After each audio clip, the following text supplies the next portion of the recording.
Welcome, laid back crew members. Let's make an apple pie.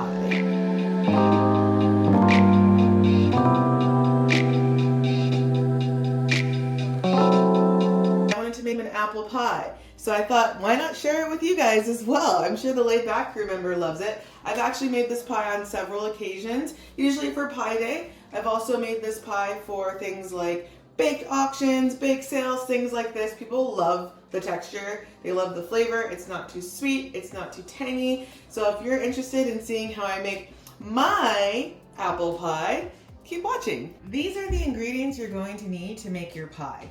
First, you're gonna wanna have 8 to 10 Granny Smith, small Granny Smith apples. You can make your crust from scratch. I don't, I usually use this brand of Crusties, and then I add a little extra seasoning to it to kind of make it a little more special, make it a little more homemade, add a little extra oomph to it. You're gonna need a half a cup of brown sugar, half a cup of white sugar. You're gonna need half a cup of butter, so 1 stick. Some of the spices I'm gonna be using, and spices and seasonings, I'm going to be using my vanilla extract. I made this myself. I made it with bourbon and Madagascar vanilla. You can use what you have on hand, whether it's store-bought or homemade, whether it's vodka or bourbon. I just want to give my apple pie a little extra boozy flavor today. So I am using this guy. I'm using all of these spices, and if you are interested in the spices or seasonings I'm using, feel free to check out my website, internationalspicedistrict.com, where you can pick up some of these for your own. I'm using vanilla powder, a little bit of cinnamon.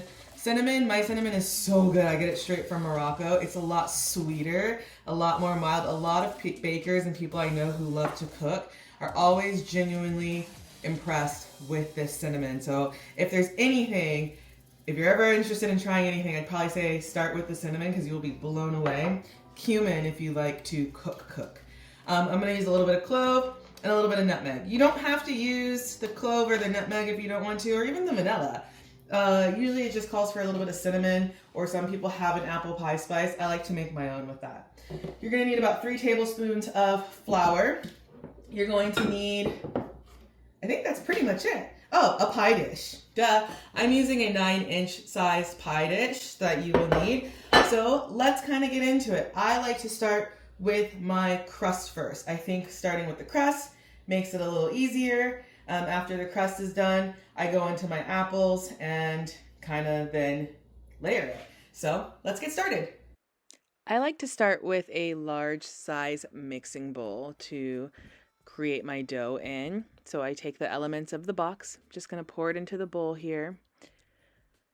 Now it does come out a little bit clumpy, so I do like to break those up and make sure that there's no big lumps or clumps in the dough. This is going to help ensure that it's just easier to blend and mix. From there, I'm going to add some of my spices. I'm adding a little bit of vanilla powder in here.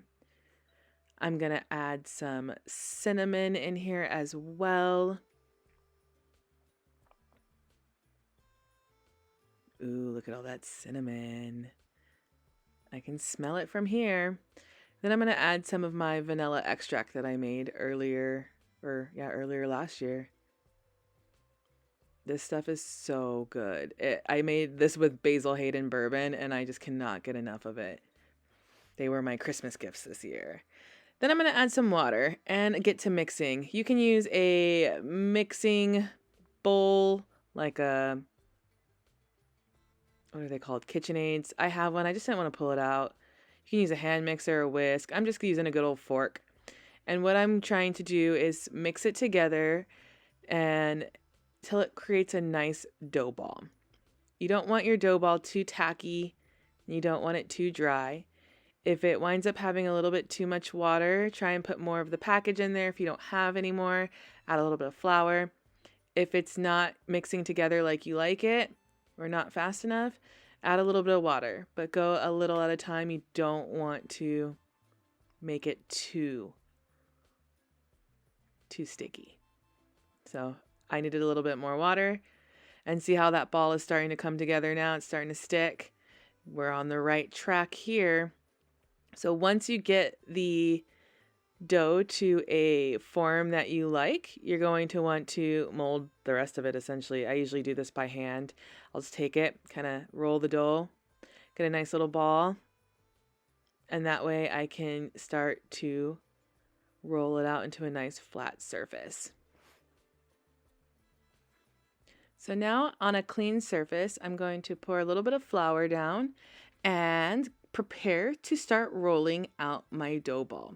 The flour helps to ensure it doesn't stick to the surface and makes it easier to work with.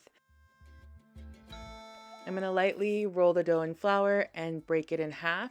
One half is going to be the bottom half of my pie crust, and the other half will be the top portion of the pie crust. So here I'm just flattening it out to get a good start before I give it a good rolling.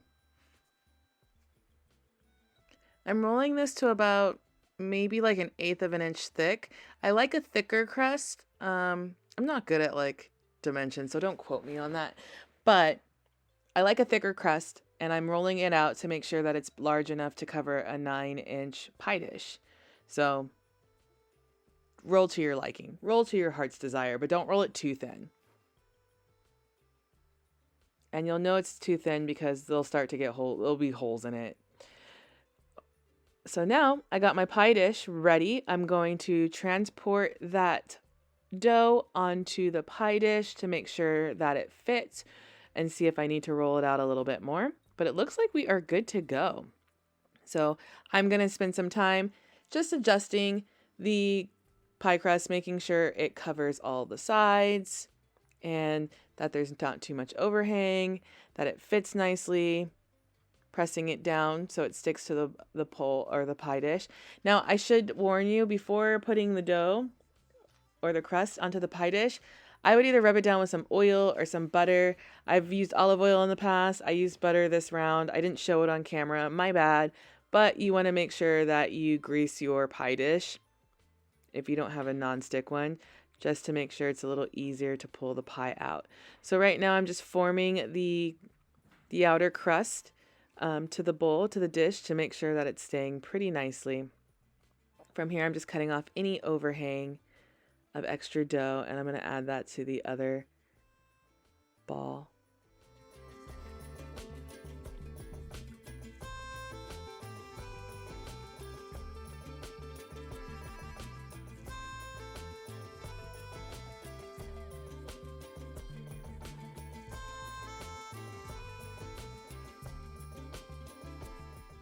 Now that the pie crust is complete for at least the bottom portion, I'm going to pop that off to the side and start working on the top half of the pie crust. So this round I wound up doing a half lattice and half full crust. I don't know what it's called, and I did some decoration on it. You don't have to be as extra as I am. At this point, you really could just like roll out another pie shape or another oh my gosh, I can't speak. Roll out another top portion of the pie about 9 inches, and then cover the pie, put a couple slices in it, and call it a day. I'm a little extra, and this pie did go to a charity event for our local neighbor works, so I wanted it to be a little extra special. So I am rolling out another half, and I'm going to make sure it's the right size, and I'm going to do all sorts of extra designs in it. So here you can see me cutting the pie in half and just fitting it to make sure that it is the right size, and I don't need to roll it anymore or stretch it or do anything to make sure it fits. It's pretty much good to go here. So with that second half of the pie, I'm going to start creating my smaller pieces, my smaller cuts, or my lattice. I don't know, is it lattice or lattice? Tell me in the comments. I never get it right. My mind always goes to Leticia, but it looks like a ladder sometimes, so I'm thinking lattice.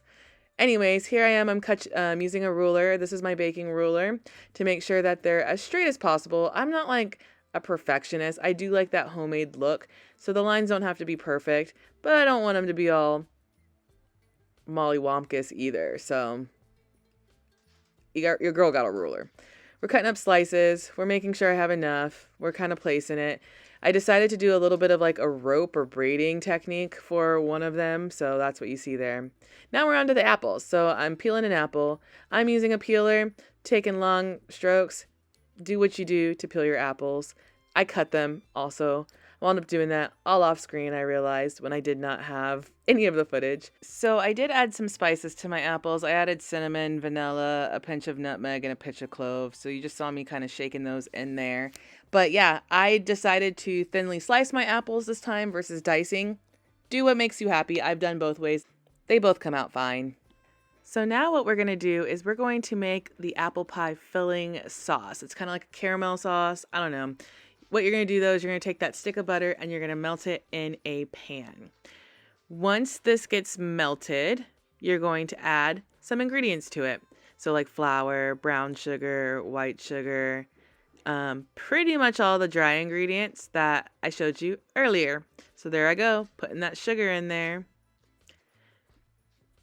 Now we're going to put the white sugar. I put the brown sugar in there first. I'm pouring in a little at a time just to make sure it mixes in completely. Then I'm going to add some water to it a little later. But before I do that, I'm going to add some cinnamon.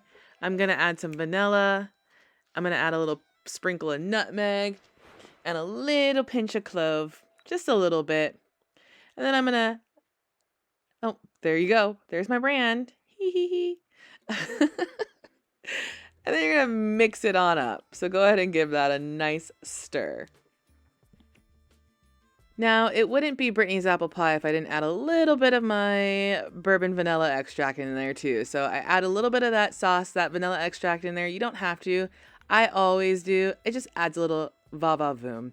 Here I go, pouring in that water, just a little at a time. It does start to make it come to a boil, but it turns it to that nice, really rich brown caramelly color and texture. So I'm just making sure that all of the sugar lumps and clumps are all breaking down and smoothing out because I don't want to have lumps of sugar in my pie. So yeah, that's what you see me doing here. I continue to heat and stir until it gets to a nice brown color. At this point, the aroma usually lets you know that you are on the right track. And yeah, so I'm going to stir this for a little bit more, make sure everything gets incorporated. And then what I'm going to do is just dump this bad boy all over my apples and let it do its thing. So, yep, mix in a little bit more water. It's getting a little more aggressive. I did this on medium-high heat, probably like a 6 or 7 on the stove. So, but you know, I bake with my heart. I know you're not supposed to do that, but that's what I do. Anyways, what do we got going on here? Still stirring.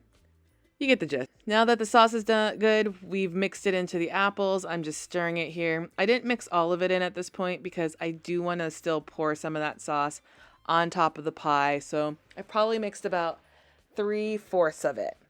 Now you're going to see me just kind of add any extra pie crust to any missing portions or areas that just need a little extra love. And here we go. We're going to start layering those apples in there. So because I cut them in thin circle slices, I'm just trying to lay it on the bottom of the pan as evenly as possible. I do this until I run out of apples. At least 95% of them. I do usually save about 5% of the apples so I can make myself a little tester pie to see how it came out and make sure it was balanced and all that good stuff. But once you have all the apples in there, just kind of smooth it out. And here's where you do the nice caramel drizzle. Oh, so good. I can smell it through the screen. Oh, look at that. Yum. Yum, yum, yum. And now you put the crust on. So I'm just putting together the pie. At this point, I'm just going to layer everything. I'm putting together that half pie, making sure it fits still with the added apple slices. I'm starting to do the weaving pattern to make sure all of that fits. This does take a little bit of time because I'm a little bit of a perfectionist, but not really. But weaving isn't my specialty, so I'm going to speed it up. So here we go. We're decorating, we're molding, we're latticing, we're latticing. I don't know, however you call it. You see my little rope one? Oh, I'm so proud of that. Now that I got the lattice on there, I'm just seeing where I want to place the Montana state and the heart. I'm attaching everything by just adding a little bit of water. So I have a little bit of water that I added to the back of the heart, and I'm attaching that to Montana that I'll then, once I make sure the placement is right, will attach to the pie. So as you see, I'm just kind of going around the pie. I'm putting some extra details on it, cutting off any excess. And here we have our finished decorated Montana Pride pie. What do you guys think? Isn't it cute? I mean, it had a lot of detail, but I think the pies with a lot of detail are so fun. They're just like a little piece of art, and people look at it and it makes their day. Who wouldn't love this? You got Montana, you got buffalo, you got a little rope thing going on. Tell me what you think in the comments. Would you eat this pie? Or how much would you bid on this pie? Because this actually went for an auction. One thing you want to do is make sure that you wrap the corners of the pie. Oh, and there she is. Isn't she a beauty? Tell me what you think in the comments below. I'd love to hear your thoughts. Okay, love you. Ciao. Stay safe. Bye.